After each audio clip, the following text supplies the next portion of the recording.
Hey guys, it's Casey coming at you again. Sorry I can't come in today. I can't go out. I'm sick.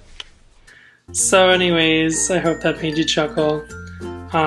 Patients, in regards to the HITECH Act, were highly affected by the Omnibus rule and the changes that the HITECH Act brought to HIPAA.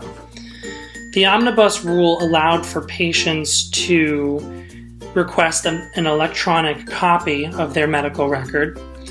This allowed for a lot of access to something that was previously difficult to attain. When individuals pay out of pocket for their visits to the hospital, they are allowed to instruct the provider not to share or disclose information about the services or treatment with their health plan. The only time, and this was actually made an example in class, I think it was lecture 10, the only time that a provider would disclose information about a visit to a health insurance plan is to get paid. And if an individual has already paid for said visit, then it's kind of like double dipping, and that's really not okay. So don't do that. Also, a really wonderful thing about the Omnibus rule is that the third-party entities and business associates were finally held accountable under HIPAA. And this was huge because third-party organizations which do businesses with healthcare organizations were accountable to the consumers and to the Department of Health and Human Services for safeguarding protected health information. So these HIPAA-covered entities are required to report breaches of unsecured protected health information to HHS unless they can demonstrate a low probability that the information has been compromised based on a careful weighing of risk factors. So another wonderful thing about the Omnibus rule is that they finalized tougher penalties for non-compliance with the HIPAA privacy and security rule, including 4 tiers of culpability with fines of up to $1 million. Thank you, Dr. Evil, but you're wrong.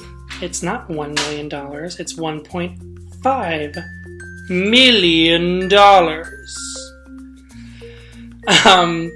It only gets to that point after multiple violations of an identical provision in 1 calendar year.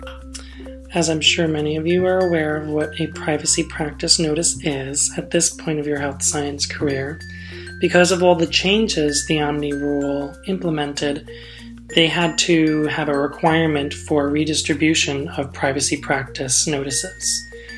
The distribution was a little bit more lax for health insurance plans by allowing them to post these updates online for their members. The revised notice must reflect certain updates like the patient's right to opt out of receiving certain fundraising communications, along with the right to prevent certain information from being shared with the patient's health plan when the patient pays out of pocket. So there's actually a lot more things that I can go on and on about with the Omni rule, but I only have a limited amount of time, so I chose a few important things that I wish you to take with you. Patients can now ask for an electronic copy of their medical record. Individuals now have the right to instruct their provider not to share information about their services or treatment with their health plan if they paid out of pocket. It sets new limits on how information is used and disclosed for marketing and fundraising purposes, and prohibits the sale of individuals' health information without their permission. And the final rule also extends liability to private health information to business associates. So anyways, guys, those key factors are on the next slide below. I wanted to say thanks for a really great semester. I hope you guys learned a lot from my presentation. I'm sorry I couldn't be there, but I doubt that any of you want the flu that I had. So without further ado,